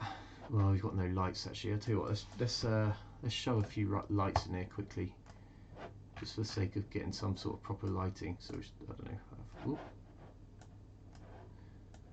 Stick that up. Let's do, actually, if we're going to do 3-point lighting, we should just do for a moment. We'll just have one somewhere like that, one lower. So actually, if we select that top one there, make that high up. Ooh. Ooh, Boris Johnson's done something. Don't really know why I need to know that right now. Thank you, Apple. And then we'll just shove a light at the back. Actually, bring that one forward. Ooh. Bring that one forward. And we'll get the last light. Stick that around the back somewhere. And we'll just play around with these. I mean, this is not a proper lighting setup. This is just to try and see what we're getting at the moment. So I don't really want a huge amount of light. We do want some shadows though, so I'll go for some area shadows. And for the moment, maybe we won't even put colouring on it. I just want to see if we can actually get something to render. Oh, no, that's still a bit low. Let's try that higher.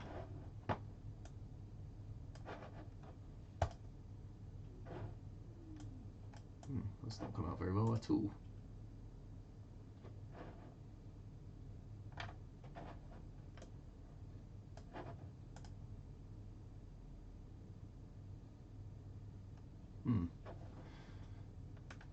What are we doing wrong?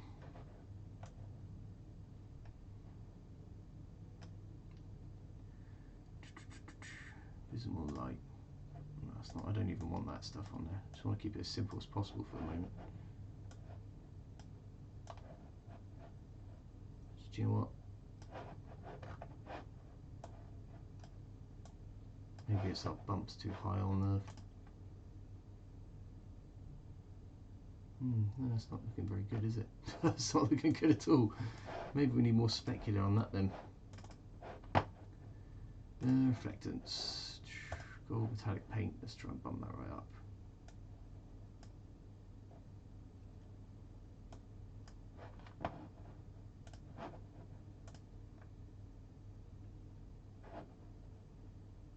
Yeah, I think we'll have to make some actually. Yeah, we'll have to do something proper with that, but for the moment that'll do. We're only looking at modelling it at the moment. I might shove it in a scene I've got already and see how it comes out then. Okay, so what are we doing? We've got, yeah, I know what we need to do. We need to add some wrinkles and stuff into this fender section. So we have a look back at our picture, which is here. So it mostly follows the shape of the fender around where the fender is, and then it kind of folds in a little bit underneath because there's nothing holding it up, and then wibbles and wobbles there. So it's a little bit wobbly there. lower down, that's where it kind of goes to crap. So let's see, we need a cut probably around where the bottom of that fender is. So thankfully Cinema 4D's kind of shown us where that is. So we'll do knife mode, do cut. Actually, I'll tell you what, if I do it in front view, set the 70s bin bag, knife mode, cut it just below there. And then what we also want to do is want to make sure the inside doesn't kind of goes with it really. So actually I'll do Control Z, do knife, and we'll do J, plane cut.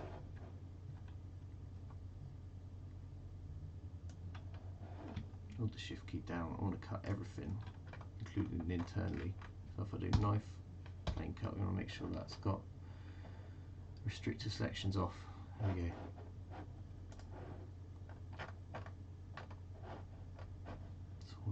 I just want to make sure that's actually, yeah, it doesn't look like it's quite cut everything, so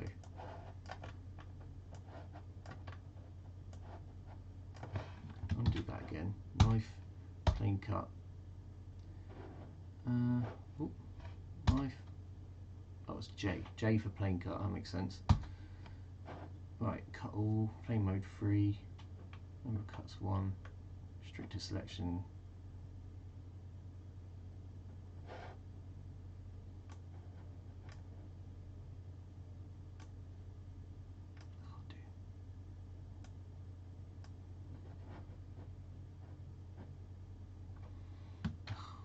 What's going on here? Oh, they've totally changed the flipping knife tool completely. So I'm not entirely sure I know what's going on here. Normally you should just be able to select 2 points and then drag across them. What's going on here? Regular slice, what does that do? Let's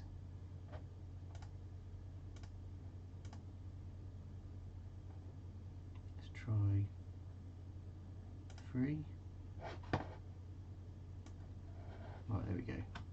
Shift key down, cut. Let's hopefully cut everything this time. Yes, right. Oh, bloody hell, F1, right.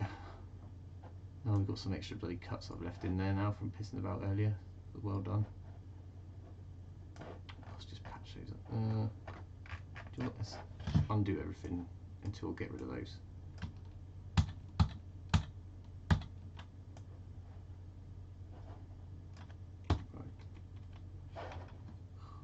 Making this too hard. Shift, click, there we go. F1. Right, what we could do, basically we want to kind of deform this a bit, but I think maybe we'll subdivide it, and that will kind of smooth the wobbles out a bit. So, we shove it into one of these subdivision surface objects. This is probably going to ruin everything for the moment. It's not done too bad a job actually.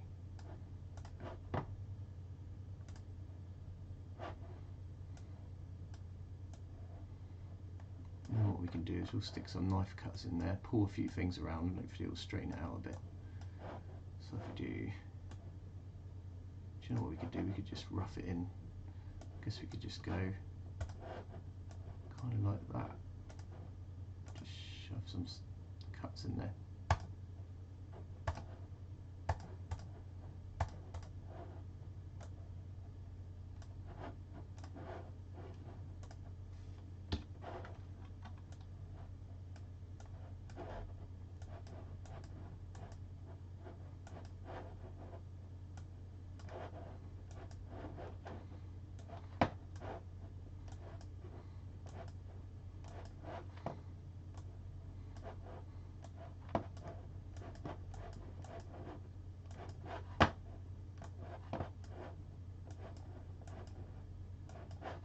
Some of these are going through to the other side. Okay, we'll do. So what is it? Is it mirroring the cuts? What's going on there? say I wanted to cut from there to there. Has that done that on the other side?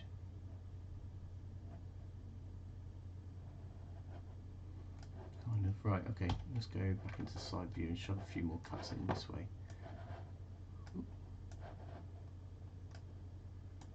Just trying to get some random crap that we could pull around. So let's try that. So we just get the point tool and just kind of shove some of these things around a bit, maybe see how that works.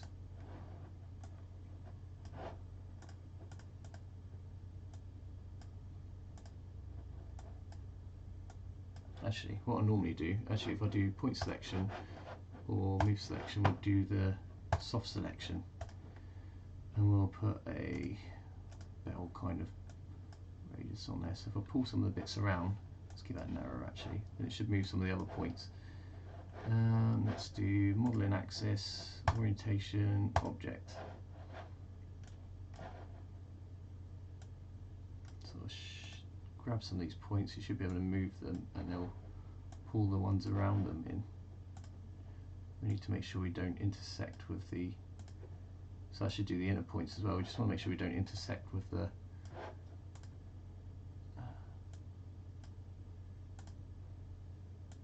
actual geometry itself.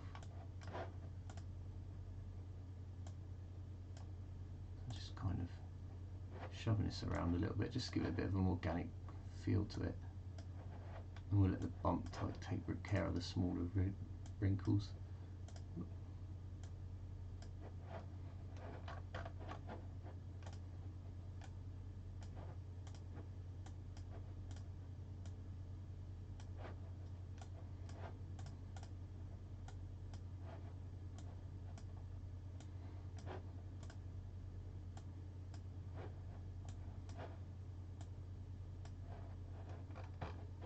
That's one that's gone inside, but we can pull that back out so it doesn't intersect, and then it's kind of gone underneath.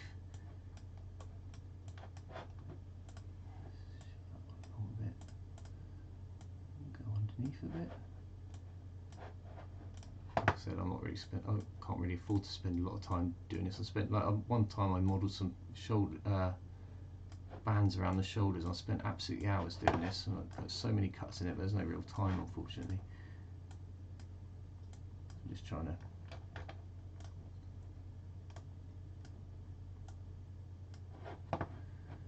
give it like a flavour of organicity.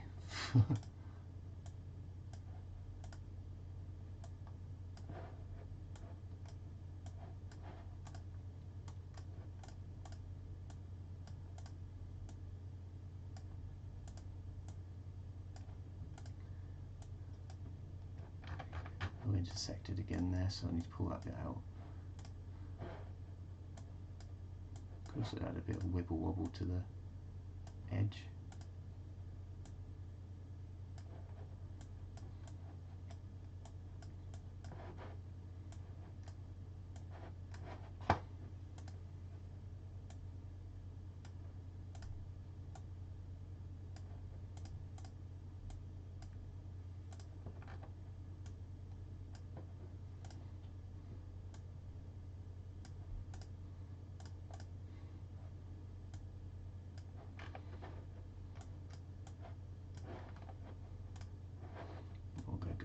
With this, I mean, I could add all those crinkles in, but I think there's just not enough time.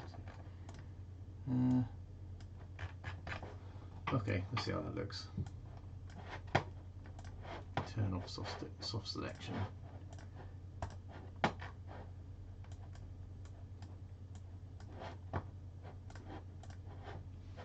There we go. We frigged that around a bit. It's got a little bit of a kinky wobble to it, and it's got some bump in there. So hopefully that'll be okay. Let's do display grand shading. Yeah, so this colour doesn't render very well, does it? Right, okay, I think we're done with our fender. That'll do for now. Bollocks it. So let's make all those. Let's get a shot of. Well, I'll tell you what. Let's save that. We'll get rid of the 60s fender. skirt loft, we'll keep that, but I'm not sure if that's what we want to use or not yet. We'll call this, actually we'll make that an object. 70s Fender bin bag, there we go. Have I just deleted the 70s Fender, haven't I? Let's undo that. That's a mistake. There we go. Let's delete 60s Fender, that's what we don't want. 70s Fender bin bag, there we go. Okay. Get rid of that. Ooh, subdivision surfaces, delete that. Save the file. Go back to git status. Got one modified file, git add dot. Actually, before I do that, let's just quickly UV map the outside of the fender. So we'll go. Well, let's just shove that whole thing bin bag into a UV map quickly. Actually, it's done quite a good job already, so we could just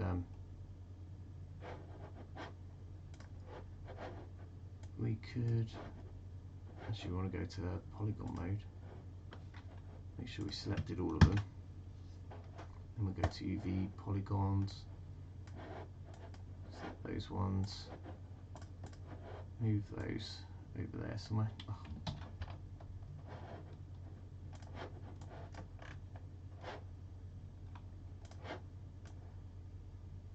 Why does it not move those ones? That's annoying.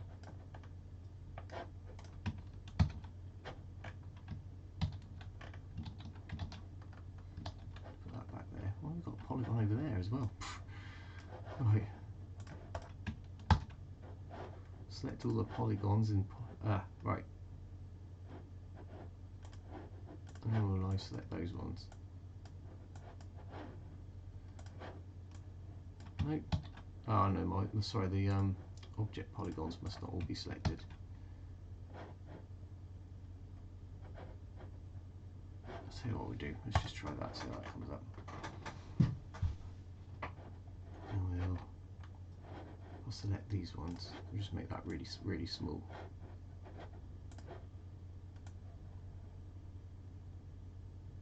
Because they're tiny.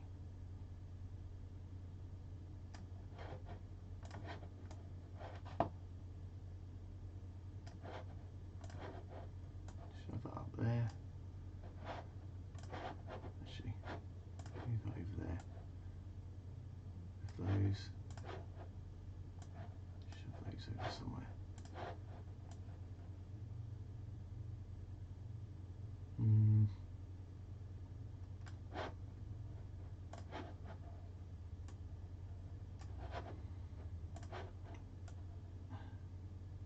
Kind of want to make I want to maximise the height aspect of them. Unselect those ones. Oh, actually no, we do want to select those, so we want to move those. Shove those out of the way. Select those ones. Move those up here somewhere.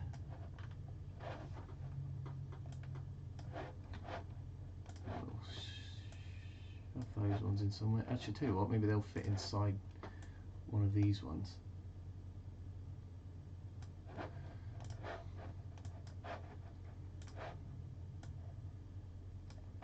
And then maybe we could fit those inside that little gap.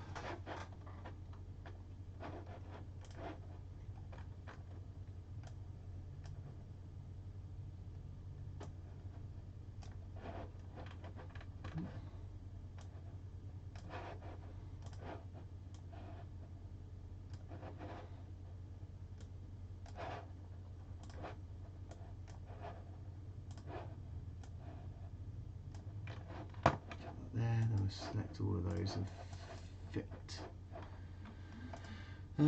Projection, transform. That's not what I want. UV commands. Fit UV to canvas.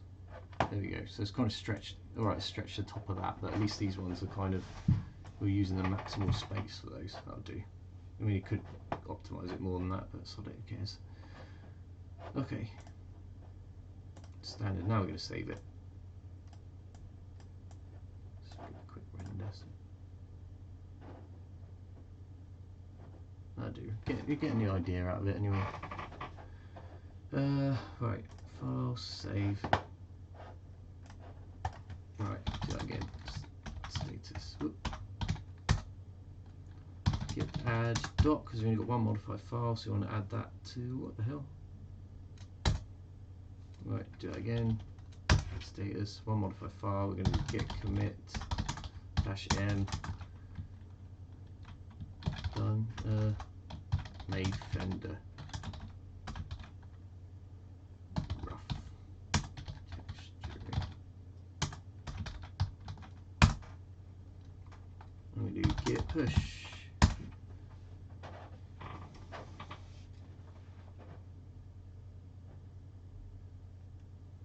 Okay, so that should have gone to the remote server, so you could download that and play with a really useless Dalek model if you want. Right, okay, so now what we need to do is have a look into finishing the skirt section. So just have a sip of drink quickly.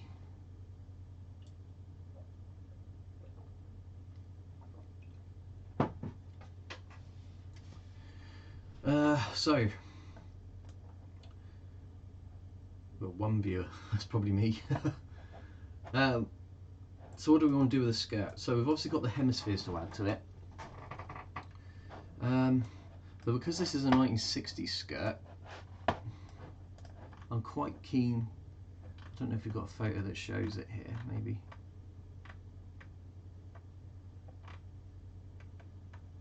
Not sure. Obviously the hemispheres are kind of teardrop shaped, they're not complete hemispheres. I'm quite keen to effectively cut holes for the hemispheres in the skirt. Yeah, this is a good picture for showing hemisphere shape, teardrop shape, sorry. Or at least it would be if my computer could, excuse me, open a picture.